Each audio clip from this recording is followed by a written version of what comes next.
అది 1984 December 3 time 12:50. Bhopal సిటీకి 2 కిలోమీటర్ల దూరంలో ఉన్న UCIL అనే పురుగుల మందు తయారు చేసిన ఒక ఫ్యాక్టరీ ఉంది. అంతా నిశ్శబ్దంగా ఉన్నప్పుడు ఆ ఫ్యాక్టరీ నుండి మనుషులకి వినిపించేలాగా ఒక సైరన్ మోగుతుంది. 1 కాదు 2 మోగాయి. ఒక సైరన్ ఆ ప్లాంట్ లో ఉన్న ఎంప్లాయీస్ ని వార్న్ చేయడానికి, అండ్ ఇంకొకటి అక్కడున్న జనాల్ని హెచ్చరించడానికి. జనాలు గాఢ నిద్రలో ఉండడం వల్ల ఆ హెచ్చరికని పట్టించుకోలేదు. సైరన్లు ఎందుకు మోగాయి అని తెలుసుకోవడానికి ఆ టౌన్ ఇన్స్పెక్టర్ ఆ ఫ్యాక్టరీకి ఫోన్ చేశాడు. అప్పుడు ఒక ఎంప్లాయీ ఫోన్ ఎత్తి ఎవ్రీథింగ్ ఇస్ ఓకే సార్ అని చెప్పి ఫోన్ కట్ చేశాడు. టైం 1:25. ఈసారి పబ్లిక్ సైరన్ కాదు, ప్లాంట్ లో ఉన్న సైరన్ మాత్రమే మోగింది. ఇది విన్న ఇన్స్పెక్టర్ మళ్ళీ UCIL వాళ్ళకి ఫోన్ చేశాడు. మళ్ళీ ఆ వ్యక్తి ఎత్తి sir everything is fine sir అని చెప్పాడు. టైం 2:20 అయ్యింది. రోడ్ మీద ఉన్న జనాలు అరుచుకుంటూ పరిగెట్టడం ఆ ఇన్స్పెక్టర్ చూశాడు. ఆ ఇన్స్పెక్టర్ కి ఏం అర్థం కావడం లేదు. ఇప్పుడే ఇన్స్పెక్టర్ ఫోన్ అండ్ ప్లాంట్ లో ఉన్న సైరన్ ఒకేసారి మోగాయి. ఆ ఇన్స్పెక్టర్ భయంతో ఫోన్ లిఫ్ట్ చేశాడు. సార్, మేము హమీదా హాస్పిటల్ నుండి కాల్ చేస్తున్నాం. ఇక్కడ చాలా మంది జనాలు వింత లక్షణాలతో వచ్చి కుప్ప కూలిపోతున్నారు. మాకేం చేయాలో అర్థం కావట్లేదని చెప్పారు. ఆ ఇన్స్పెక్టర్ వెంటనే UCIL కి కాల్ చేశాడు. చాలాసేపు తర్వాత ఒక ఎంప్లాయీ లిఫ్ట్ చేశాడు. సార్, సిచ్యువేషన్ జారిపోయింది. We don't know what has happen sir అని చెప్పి కట్ చేశారు. ఆ తర్వాత వాళ్ళు తెలుసుకున్నది ఏంటంటే UCIL ప్లాంట్ నుండి ప్రమాదకరమైన మెథైల్ ఐసోసినేట్ అనే గ్యాస్ లీక్ అయింది. కానీ దీని వల్ల అతి ప్రమాదం ఏర్పడుతుందని జనాలకి అర్థం కాలేదు. అమెరికాలో UCC అనే ఫేమస్ కెమికల్ మ్యానుఫ్యాక్చరింగ్ కంపెనీ ఒకటి ఉంది. వాళ్ళు 1965 లో UCIL అంటే యూనియన్ కార్బైడ్ ఇండియా లిమిటెడ్, ఇది భోపాల్ కి 2 కిలోమీటర్స్ దూరంలో నిర్మించారు. 7 అనే ఒక పురుగుల మందును ఆ ఫ్యాక్టరీలో తయారు చేశారు. మిథైల్ ఐసోసినేట్ MIC అనే కెమికల్ అందులో వాడతారు. ఈ కెమికల్ చాలా ప్రమాదకరం. పొరపాటున ఇది కానీ మన చర్మం మీద పడితే చర్మమే కాలిపోతుంది.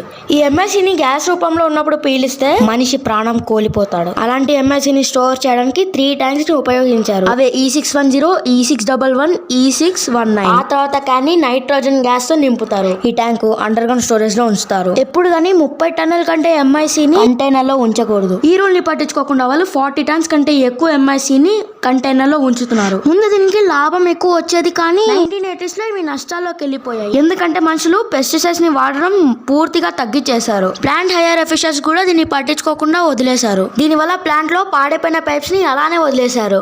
ఇదొకటే కాదు, ప్లాంట్ లో మినిమం సేఫ్టీ రూల్స్ కూడా వాళ్ళు పాటించలేదు. స్టోరేజ్ ట్యాంక్ E610 పైప్ దగ్గర బాగా డ్యామేజ్ అయింది. అందులో నీళ్లు వెళ్లడం మొదలైంది. దానివల్ల ప్రెషరైజ్డ్ గ్యాస్ ఫామ్ అయింది. కానీ కొన్ని రోజుల వరకు దీన్ని ఎవ్వరూ గుర్తించలేదు. అందులో ఉన్న ప్రెషర్ రోజు రోజుకి పెరిగిపోయింది. ట్యాంక్ లో ఉన్న ప్రెషర్ ని ఎంప్లాయీస్ అప్పటికప్పుడు గమనిస్తూనే ఉంటారు. 1984 డిసెంబర్ 2 అక్కడున్న ఆఫీసర్స్ ఆ హై ప్రెషర్ ని చూసి షాక్ అయ్యారు. ముందు ఇవి తగ్గిపోతున్నాయేమో అని అనుకుంటారు, కానీ 11:30కి అక్కడున్న ఆఫీసర్స్ కి గ్యాస్ స్మెల్ రావడంతో అప్పుడు అర్థం చేసుకున్నారు. వాళ్ళు ఇది వెంటనే హైయర్ అఫీషియల్స్ కి ఇన్ఫార్మ్ చేశారు. వాళ్ళు ఈ మాట నమ్మలేదు. కాసేపు వాళ్ళు టీ బ్రేక్ తీసుకొని ఆ గ్యాస్ లీక్స్ ని వెతకమని చెప్పారు. దీంతో పాటు ఆ ప్లాంట్ అథారిటీస్ కొన్ని మేజర్ బ్లండర్స్ చేశారు. అందులో ఒకటి, ప్రతి చిన్నదానికి సైరన్ ని వాడకూడదని చెప్పారు. ఎందుకంటే ఇందులో కొన్ని లీకేజెస్ అండ్ మైనర్ ఇన్సిడెంట్స్ జరిగాయి. అందుకు చీటికి మాటికి పబ్లిక్ సైరన్ ని మోగించడం జరిగింది. అందుకే గవర్నమెంట్ ఈ రూల్ ని పాస్ చేసింది. కానీ అనుకోలేని సంఘటనలప్పుడు వాళ్ళు సేఫ్టీ డ్రిల్స్ ని ప్రాక్టీస్ చేయాలి. కానీ ఇక్కడ మాత్రం ఎలాంటి డ్రిల్స్ పెట్టలేదు.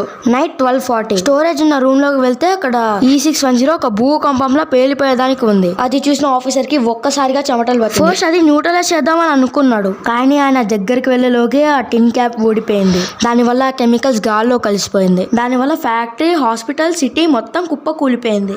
కొంతమంది నిద్రపోయేటప్పుడు గాలి పీల్చడం వల్ల వాళ్ళు నిద్రలోనే చనిపోయారు. కొంతమందికి నోరు, ముక్కు, గొంతు ఎండిపోవడం వల్ల వాళ్ళు హాస్పిటల్కి వెళ్తే కొంతమంది హాస్పిటల్ వెళ్లేదారుల్లోనే పడిపోయారు. వాళ్ళు అక్కడికక్కడే చనిపోయారు. హమీదా హాస్పిటల్లో 100,000 మంది వచ్చారు. డాక్టర్స్కి ఏం చేయాలో అర్థం కాలేదు. సో ఫస్ట్ వాళ్ళు పెయిన్ కిల్లర్స్ ఇస్తే అవి పని చేయలేదు. దానివల్ల అక్కడికక్కడే హాస్పిటల్లో కుప్ప కూలిపోయారు. డిసెంబర్ 4 హాస్పిటల్ బయట వచ్చి చూస్తే అక్కడ 100,000 శవాలు ఉన్నాయి. వాళ్ళందరినీ ట్రాక్టర్ సహాయంతో ఊరు అవతల పడేశారు. భోపాల్ మున్సిపల్ కార్పొరేషన్ లో 56 వార్డులు ఉంటే 36 వార్డులు గ్యాస్ ప్రభావం మనుషుల మీద పడింది. అంటే మొత్తానికి 8,000 మంది చనిపోయారు. 100 మంది మాత్రమే హాస్పిటల్లో చనిపోయారు. కెమికల్ ఫ్యాక్టరీ నుండి 14 to 15 కిలోమీటర్స్ దూరంలో వెళ్ళింది. అంతేకాకుండా వాళ్ళని అక్కడికక్కడే చంపేసింది. ఇదొకటే కాదు, అందరూ బయటికి వెళ్తే రెస్పిరేషన్ పాడైపోతుంది. అందుకని వాళ్ళ ఇంట్లోనే కూర్చొని లాక్డౌన్ చేసుకున్నారు. భోపాల్ జనాభా 8.5 lakhs వరకు ఉంటే అందులో 5 లక్షల మంది వరకు ఈ విషవాయు ప్రభావానికి గురయ్యారు. ఈ షాకింగ్ న్యూస్ ప్రపంచమంతా తెలిసింది. ఒక ఫోటోగ్రాఫర్ కొన్ని ఫోటోస్ తీసి దాన్ని ప్రపంచమంతా స్ప్రెడ్ అయ్యేలా చేశాడు. అందులో ఒకటి భోపాల్ గ్యాస్ డిజాస్టర్ గర్ల్. ఈ ఫోటోకి 1984లో world press of the year award వచ్చింది. భోపాల్లో గ్యాస్ లీక్ అయినప్పుడు భోపాల్ జంక్షన్లో స్టేషన్ మాస్టర్కి గ్యాస్ లీక్ అయిన విషయం తెలిసింది. రైల్వే స్టేషన్కి ఆ ప్లాంట్ చాలా దగ్గర ఉంటుంది. అతను వెళ్ళిపోయేటప్పుడు వస్తూ పోతున్న రైల్వేలు అక్కడే ఆగిపోయి ఉన్నాయి. ట్రైన్లో ఉన్నవారు చనిపోతారని అర్థం చేసుకున్నారు. రాత్రి అంతా అక్కడ ఉండి ఎటువంటి ట్రైన్ ఆపకుండా చూసుకున్నాడు.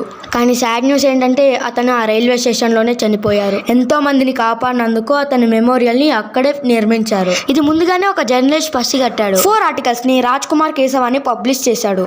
Please save the city, Bhopal seeing on top of volcano, if you don't understand this you will be wiped out, and Bhopal on brink of disaster. But ఇవన్నీ ఎవరు నమ్మలేదు.